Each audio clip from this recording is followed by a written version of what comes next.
Step 1. One of the instructions that the court gives to the jury when an expert witness testifies is to consider the witness's background, training, and all the other evidence in the case.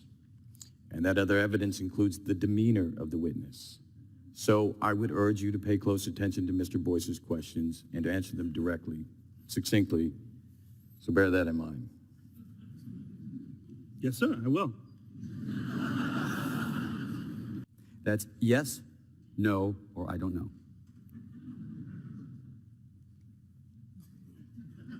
Well, I know the answer. I cannot answer you correctly if the only words I'm allowed to choose from is yes or no. I can give you my answer in a very brief sentence. Step 2.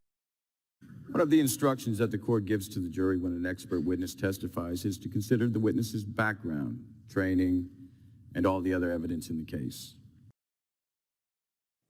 What are the instructions that the court gives to the jury when an expert witness testifies is to consider the witness background, training and all the other evidence in the case.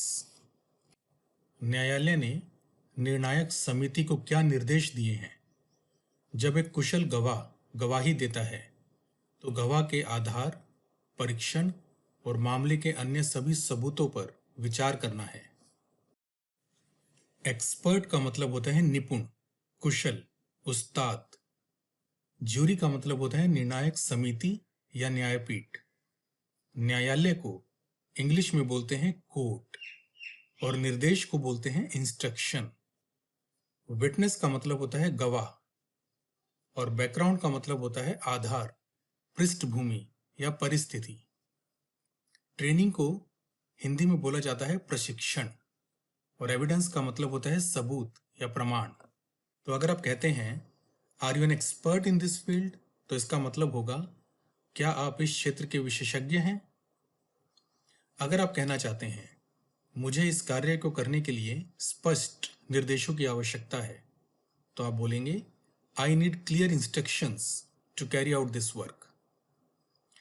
अगर आप कहते हैं all the evidence points to an accident, तो इसका मतलब होगा सभी सबूत एक दुर्घटना की तरफ इशारा करते हैं। And that other evidence includes the demeanor of the witness.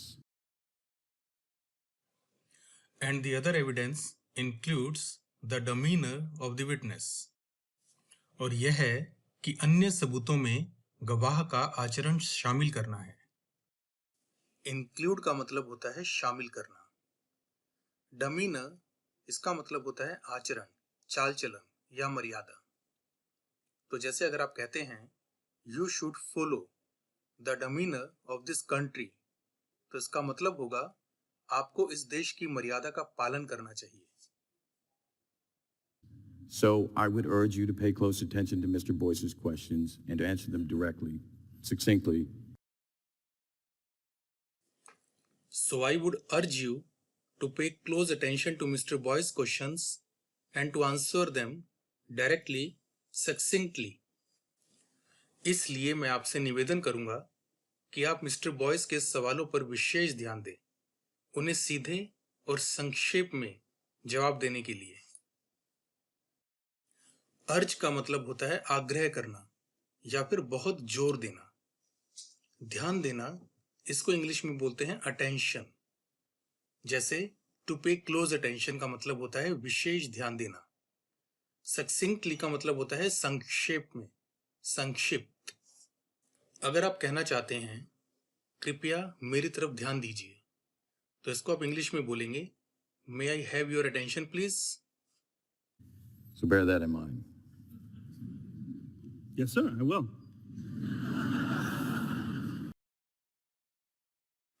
So bear that in mind. इसलिए इसका ध्यान रखें। bear in mind का मतलब होता है ध्यान में रखना। Yes sir, I will. जी श्रीमान, मैं ध्यान रखूंगा। सर का मतलब होता है श्रीमान।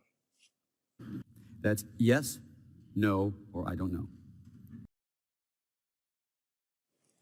That is yes, no or I don't know. वह है हाँ, नहीं या मुझे नहीं पता। आई डोंट नो का मतलब होता है मुझे नहीं पता।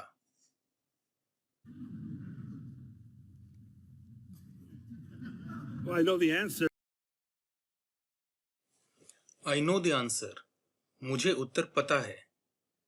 नो का मतलब होता है पता होना या जानना। आंसर का मतलब होता है उत्तर। तो जैसे अगर आप कहते हैं do you know the answer of this question, तो इसका मतलब है क्या आप इस सवाल का जवाब जानते हैं? I cannot answer you correctly if the only words I'm allowed to choose from is yes or no. I cannot answer you correctly if the only words I am allowed to choose from is yes or no.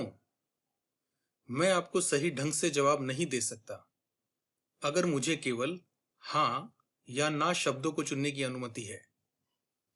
Correctly का मतलब होता है सही ढंग से। अनुमति होना, इसको इंग्लिश में बोलते हैं अलाउ। चूज का मतलब होता है चुनना।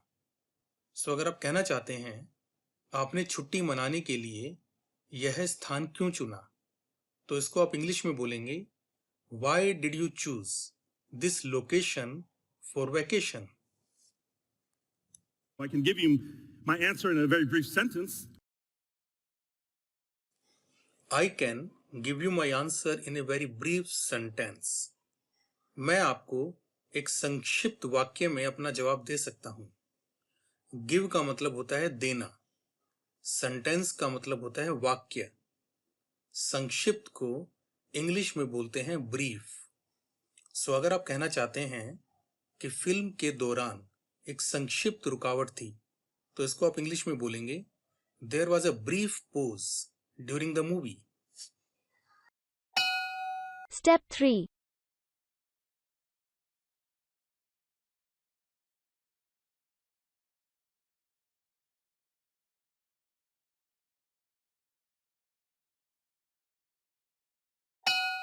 Step 4.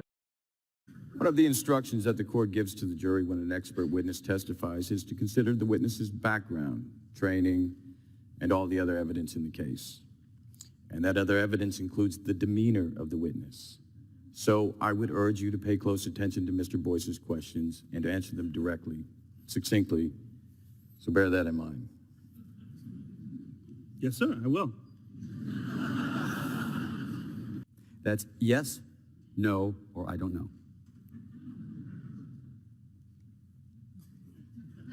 Well, I know the answer. I cannot answer you correctly if the only words I'm allowed to choose from is yes or no. I can give you my answer in a very brief sentence.